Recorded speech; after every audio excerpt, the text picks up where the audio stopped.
উপহার বেশি পাইনি। মাত্র ২ টা বই পেয়েছি। তো দেখতেছি আর কেনার ইচ্ছাও আছে। আমি এসেছিলাম আজকে বায়তুল মোকাররমের ইসলামী বইমেলাতে। এটা ১৩ তারিখ পর্যন্ত চলবে খুব সম্ভবত। আমরা দুপুর থেকে এসেছি এবং এখন পর্যন্ত আছি। প্রত্যেকটা দোকানই ঘুরে দেখা হয়েছে। অনেক ভালো লাগছে। ছোটদের কিছু বই আছে যেগুলো খুবই আকর্ষণীয়। দেখে ভালো লাগছে। আর এখন দোতলায় এসেছি। গার্ডিয়ানের সামনে এসেছি। প্রচ্ছদ প্রকাশনী দেখা হয়েছে। তো এরকম বইগুলো সুন্দর লাগছে। আপনি তো নতুন এজিএস কতটি বই এখন পর্যন্ত উপহার পেয়েছেন?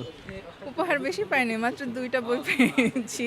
তো দেখতেছি আর কেনার ইচ্ছাও আছে। ম্যানার অবশ্যই একটা মানুষের চমৎকার থাকা উচিত। কারণ আমরা আ সামাজিক প্রাণী। আমাদের প্রত্যেকের সাথে দলবদ্ধভাবে সমাজে বসবাস করতে হয়। আমরা যেহেতু একা চলাচল করতে পারি না। তাই প্রত্যেকটি মানুষের সাথে যখন ডিলিং করতে হয় আমাদের অবশ্যই একটা ম্যানার থাকা উচিত। কারণ আমরা মানুষকে প্রভাবিত করি এবং তার দ্বারাই প্রভাবিত হই। সুন্দর আচরণ ইসলামেও বলা আছে এবং এইটা আমাদের মেইনটেইন করা উচিত। আমি মনে করি যে যদি আমার বিশ্ববিদ্যালয়ের কথাই বলি, তা আমাদের যারা দেখে এসেছি, যারা অ্যাক্টিভিজমের সাথে জড়িত, আমার মনে হয় শুধু তাদের না, আমারও ইসলামের জানার বিষয়ে কিছু ল্যাকিংস আছে।